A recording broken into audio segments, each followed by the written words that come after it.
The Moretti mansion had seen many things: blood on the marble floors, whispered death sentences over candlelit dinners, men who entered through the front gate and never left. But nothing had terrorized the entire household quite like Room 7, the nursery. In the last 4 months, 7 nannies had quit. 3 had cried in the parking lot. 1 had simply disappeared from the city entirely, and nobody asked where she went. Because in the Moretti household, you didn't ask questions, you simply survived. The baby's name was Matteo Moretti, 18 months old, dark curly hair, ocean blue eyes, exactly like his father's, and an absolute weapon of a personality. Matteo didn't crawl, he attacked. He had bitten Nanny number 3 on the wrist hard enough to leave a mark. He had hurled a solid silver rattle directly at Nanny number 5's forehead, with terrifying accuracy.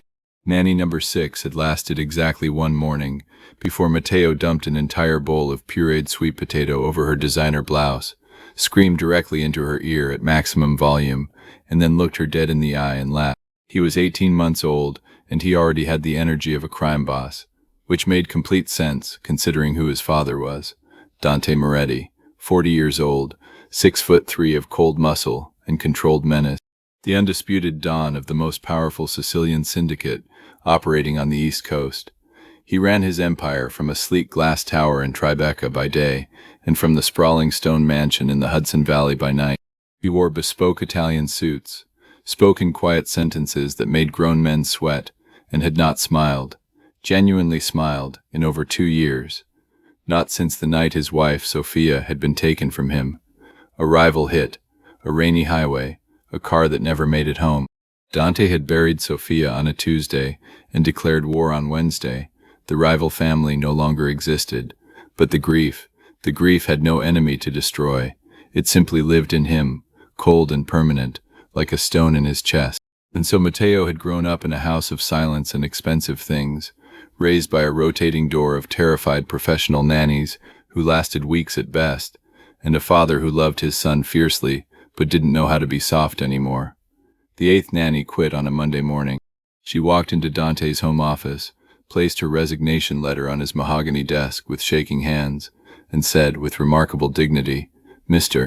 Moretti, with the greatest respect, your son threw my phone out the window, pulled my hair, and screamed for 45 continuous minutes when I tried to give him a bath. I have a master's degree in early childhood development, and I am not equipped for this." Dante looked up from the weapons inventory, disguised as a shipping manifest. He studied her for one long moment. Then he simply said, "Fine, HR will process your check." She left so fast she forgot her coat. Dante leaned back in his chair and looked at the ceiling. Then he pressed the intercom button on his desk.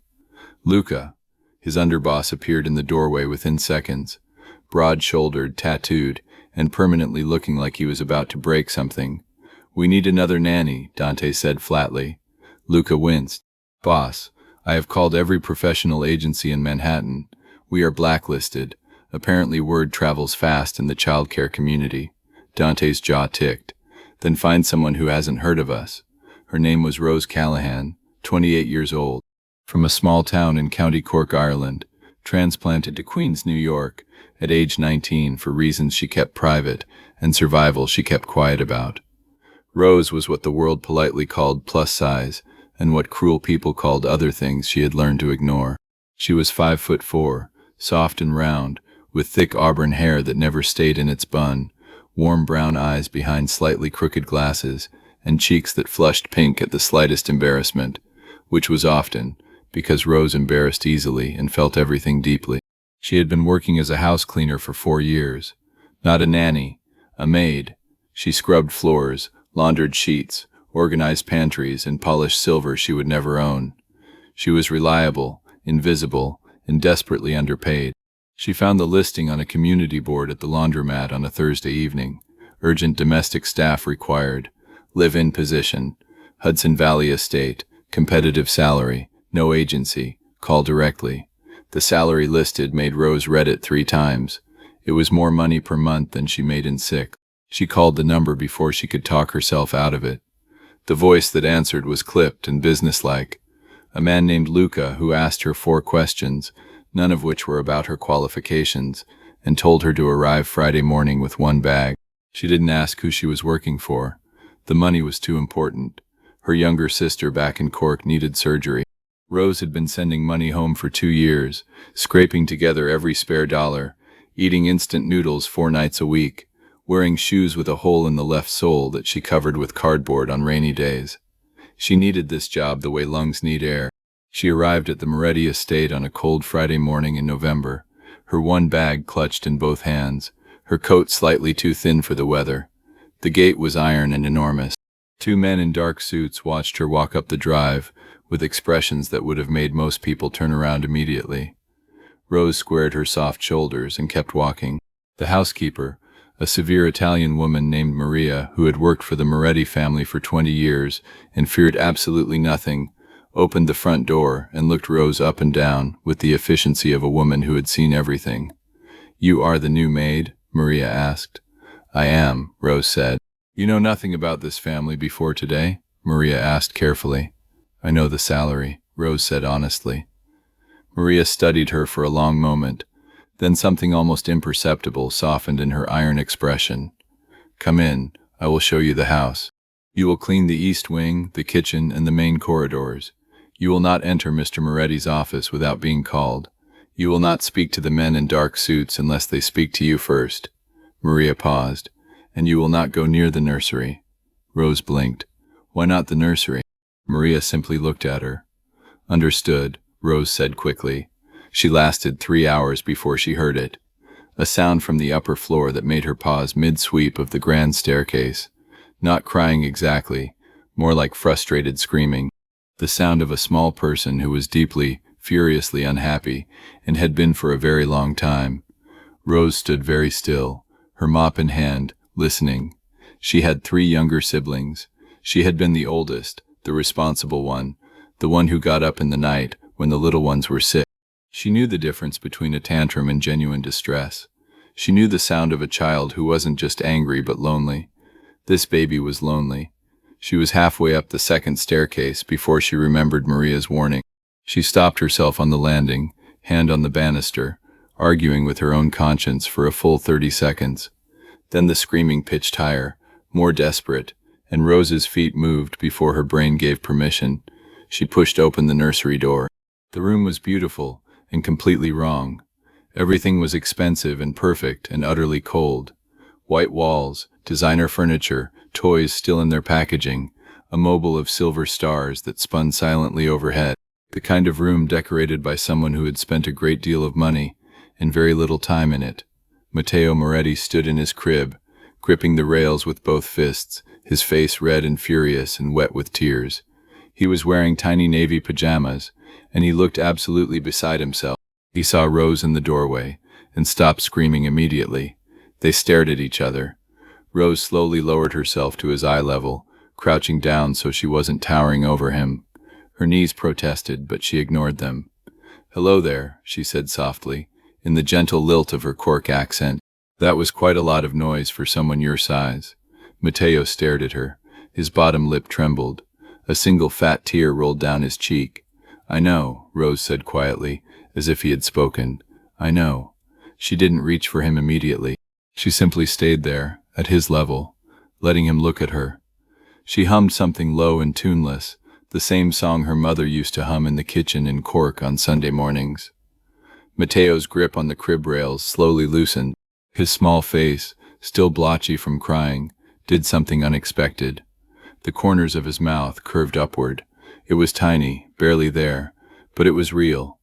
Rose felt something warm move through her chest. "There you are," she whispered. She reached out one hand, palm up, and waited. Matteo looked at her hand for a long moment with the serious consideration of someone making a very important decision. Then he placed his small starfish hand in hers. Rose very gently lifted him from the crib, settling his warm weight against her shoulder. He was heavier than she expected, and he smelled of baby shampoo and something sweeter underneath. He tucked his face into her neck and let out a long shuddering breath, the kind that comes after crying for too long. And that was how Dante Moretti found them. He had come upstairs because the screaming had stopped, and in his experience, silence in the Moretti household was rarely a good sign. He stood in the nursery doorway, his hand still on the frame, in his dark suit and his guarded eyes, and he went completely still. His son, his furious, biting, untouchable son who had driven away 7 trained professionals, was lying quietly against the shoulder of a woman Dante had never seen before. A round, soft woman in a slightly too large uniform with a crooked bun and glasses that had slipped to the end of her nose. She was swaying gently and humming something barely audible, her hand making slow circles on Matteo's back. Matteo's eyes were half closed. Dante stood there for a long moment, something moving in his chest that he didn't have a name for anymore. Rose finally sensed the presence in the doorway and turned her head. She saw Dante and went absolutely rigid with alarm. She straightened up so fast that Matteo made a small protesting sound. "I am so sorry," Rose whispered urgently, her face flooding with color. "I heard him crying, and I know Maria said not to come up here, but he sounded so distressed, and I only meant to check, and I am so sorry, mister." "Moretti," Dante said quietly. Rose's mouth closed. She looked at him, and then at the sleeping weight of the baby on her shoulder, and then back at him. Her chin lifted slightly even as her cheeks stayed bright pink. "I'll put him down and go straight back to the East Wing," she said, her voice steadier than she felt. "It won't happen again." Dante looked at his son's face. Matteo was nearly asleep, his small fist curled loosely in Rose's uniform. The lines of distress that had been on his face since Sophia died were completely gone. "What is your name?" Dante said. "Rose Callahan, sir. I'm the new maid." Dante was quiet for a moment, that stretched long enough to be uncomfortable. "You are the new nanny," he said finally. Rose blinked. "I'm sorry? Your salary will be adjusted accordingly." Dante looked at her steadily. "He doesn't sleep. He doesn't let anyone hold him. He hasn't stopped screaming for 4 months." He paused, and something very controlled moved through his expression. "Whatever you did, keep doing it." He turned and walked back down the corridor before Rose could respond. She stood in the silent nursery, holding a sleeping Mafia baby, her heart hammering, her mind spinning, and her cardboard-soled shoe slowly absorbing the cold from the marble floor. "Right then," she whispered to no one in particular. The first week was a careful, quiet thing. Rose learned the geography of the mansion the way you learn a language in a foreign country, by necessity, by observation, and by making mistakes that taught you which doors not to open twice. She learned that the men in dark suits were named Luca, Carlo, Enzo, and Tomas, and that they communicated primarily through eyebrow movements, and were surprisingly respectful once they understood she was not a threat. She learned that Maria ran the household with military efficiency, and warmed to Rose the day Rose reorganized the pantry without being asked, and correctly identified the difference between 2 very similar Italian olive oils by smell alone. She learned that Dante Moretti ate breakfast alone at 6 in the morning, that he worked until midnight, that he spoke quietly and meant every word, and that the entire household adjusted its atmosphere based on his mood the way plants grow toward or away from light. And she learned Matteo. He was, beneath all the fury and the thrown rattles and the legendary screaming, a deeply sensitive child. He needed routine and gentleness, and to be spoken to like a person rather than managed like a problem. He needed someone who didn't flinch when he tested them, because testing was how he asked the question, "Are you going to leave too?" Rose didn't leave. When Matteo threw his breakfast across the room on Tuesday morning, Rose calmly cleaned it up and sat back down across from him at the small table in the nursery kitchen, her chin in her hand, looking at him with the patient expression of someone with absolutely nowhere else to be. Matteo stared at her. "Are we done?" Rose asked pleasantly. Matteo picked up his spoon and ate his breakfast. Luca witnessed this from the doorway, and went directly downstairs to report it to Dante, as if it were a military development of significant strategic importance. By Thursday, Matteo was sleeping through the night for the first time in months. By Friday, he had learned to say a sound that was close enough to Rose that everyone understood what he meant. And on Saturday morning, Dante was passing the nursery door when he heard it, his son's laugh. Not the wicked giggle of chaos and mischief, but a real laugh, bright and delighted, the laugh of a child who felt safe. He stopped walking. Through the gap in the door he could see Rose on the floor, her round figure entirely undignified, a stuffed elephant balanced on her head, doing a deliberately terrible impression of the elephant walking. Matteo was on his back on the playmat, laughing so hard he had the hiccups. Rose's glasses were askew. Her bun had entirely collapsed. Her uniform was rumpled, and there was what appeared to be yogurt on her sleeve. She looked like a complete disaster. Dante stood in the corridor and felt something in the stone of his chest shift, just slightly, like a hairline crack in something that had been frozen a very long time. He walked on before she could see him. It happened gradually, and then all at once, the way most things do. It wasn't a single moment. It was 100 small ones. It was the morning Rose arrived in the kitchen at 6 to find Dante already there, and instead of retreating, she quietly made 2 cups of tea, real tea, Irish tea, strong enough to stand a spoon in, and placed one beside him without a word, and he drank it without a word, and somehow that was a conversation. It was the evening Dante came upstairs to find Matteo, and found instead Rose asleep in the rocking chair, Matteo asleep on her chest, and the sight stopped him in the doorway for a full minute. It was the afternoon Rose was carrying a basket of laundry down the main staircase, misjudged the last step, and pitched forward, sending an avalanche of clean folded shirts across the marble floor. She stood in the wreckage, deeply resigned, and said quietly to herself, "Rose Callahan, you are a catastrophe." And Dante, who had come out of his office at the sound, watched her start gathering the shirts with methodical dignity, and felt the hairline crack in his chest open another fraction. He bent down and picked up a shirt. Rose looked up, startled. They were very close in the way that unexpected moments make you close. Dante held out the folded shirt. Rose took it. Her fingers were cold, he noticed. "You should wear warmer clothes," he said. It came out rougher than he intended. Rose looked at him steadily. "My coat is fine, Mr. Moretti." He knew her coat. He had seen it when she arrived. He had said nothing then. He said nothing now. But the next morning, a heavy wool coat in deep green was on the chair outside her room. No note. Rose stood looking at it for a long time. Then she put it on. It fit perfectly. She didn't mention it. Neither did he. The danger came, as it always did in Dante's world, without warning. A rival faction had been watching the estate.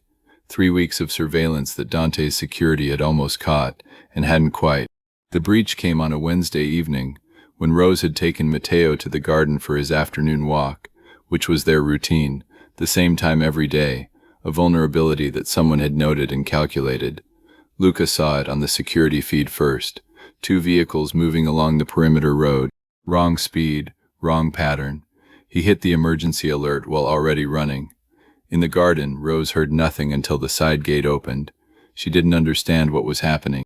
She understood only that 2 men were moving toward her too fast and too deliberately, and that Matteo was in her arms. Every instinct she had, every instinct, was the same. She turned her back to them, wrapped both arms around Matteo, pulled his face into her shoulder, and walked fast toward the house. Not running, because running with a baby on uneven ground was how you fell. Walking fast, her body a wall between him and whatever was behind her. She heard shouting. She heard something she didn't let herself identify. She kept walking. The back door of the house opened, and Luca came through it at speed, 2 of his men behind him. He took Matteo from Rose's arms in one smooth motion without breaking stride, handing him immediately to Maria, who had appeared inside the doorway. Then Luca looked at Rose. She was standing very still in the middle of the path. Her face was white. Her arms, which had been holding Matteo, were still slightly curved in front of her, as if she hadn't told them yet that he was gone. "Come inside," Luca said, not unkindly. Rose came inside. She sat at the kitchen table, while controlled chaos moved through the house around her. She folded her hands on the table and breathed steadily, and did not cry, which took considerable effort. Dante found her there. He came into the kitchen 20 minutes later, his suit jacket gone, his expression carved from something harder than marble. He stopped when he saw her. He crossed the room and pulled out the chair across from her, and sat down, which was not something Dante Moretti generally did in moments of crisis. "Matteo?" Rose asked immediately. "Upstairs with Maria. He's fine." Dante's eyes moved over her face with the careful attention of someone assessing damage. "Are you hurt?" "No." Rose's voice was very controlled. Dante looked at her hands, folded on the table. They were shaking, very slightly. Without saying anything, he reached across and covered her hands with his. His hand was large and warm, and the shaking stopped. Rose looked up at him. Dante looked back at her. Something in his carefully maintained expression had come loose in a way he hadn't prepared for. "You didn't run," he said quietly. "He was with me," Rose said simply, as if this explained everything, because to her it did. Dante was quiet for a moment. His thumb moved once, slowly, across the back of her hand.